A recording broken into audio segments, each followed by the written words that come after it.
पुण्यामध्ये दुर्दैवी घटना आहे ती घडलेली आहे. अद्यापही आरोपीला पकडण्यात आलेलं नाहीये. कसं बघतं या घटनेकडे? खरं म्हणजे अतिशय दुर्दैवी घटना आहे आणि त्याचा निषेध करावा तेवढा थोडाच आहे.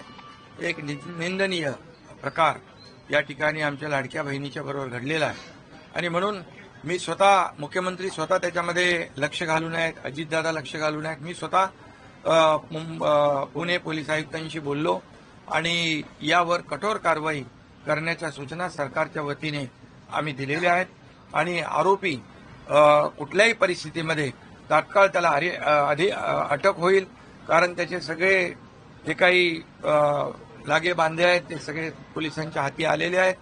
आणि लाडक्या बहिणींना आम्ही एसटीमध्ये जास्तीत जास्त प्रवास करता यावा, त्यांना सोपं व्हावं म्हणून 50% सवलतही दिली. परंतु अशा प्रकारचे नराधम त्यांच्यावर अत्याचार करत असतील तर त्या कुणालाही सोडलं जाणार नाही, त्यांची खैर केली जाणार नाही. आणि अशा नराधमांना फाशीची शिक्षा झाली पाहिजे यासाठी सरकार पूर्णपणे प्रयत्न करेल. अशा प्रकारचं सरकारचं धोरण आणि भूमिका. एसटी डेपो आज मंत्री प्रताप सरनाईक यांच्याशी माझी चर्चा झाली आहे. त्यांनाही मी सांगितलं ज्या आगारामध्ये अशा बंद पडलेल्या एसट्या आहेत त्यामध्ये असे गैरप्रकार होत आहेत, हे पूर्णपणे बंद झाले पाहिजे आणि या संपूर्ण सर्व डेपो मॅनेजरला अशा प्रकारच्या बंद पडलेल्या गाड्या या तात्काळ त्याचा निकाली काढल्या पाहिजे, लिलावात काढल्या पाहिजे. कुठल्याही परिस्थितीत गुन्हेगाराला कुठेही वाव मिळता कामा नये या दृष्टीने परिवहन मंत्र्यांनी सुरक्षा रक्षकांवर काल निलंबनाची कारवाई देखील केलेली आहे. कुणालाही यामध्ये एक्सक्यूज नाही, कुणालाही पाठीशी घातलं जाणार नाही.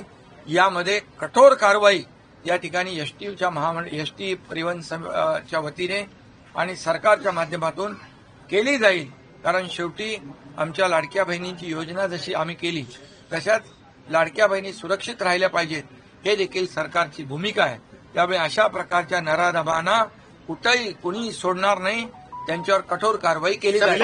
पालकमंत्री पदाचा विषय शक्ती कायदा दिसतो आहे, त्यामुळे त्याचं राजकीय पार्श्वभूमी असल्याची देखील माहिती समोर. कोणी कुठल्याही पक्षाचा असू द्या, कुणाशी संबंधित असू द्या, अशा प्रकारच्या गुन्हेगाराला गय केली जाणार नाही, एवढंच मी आपल्याला सांगतो.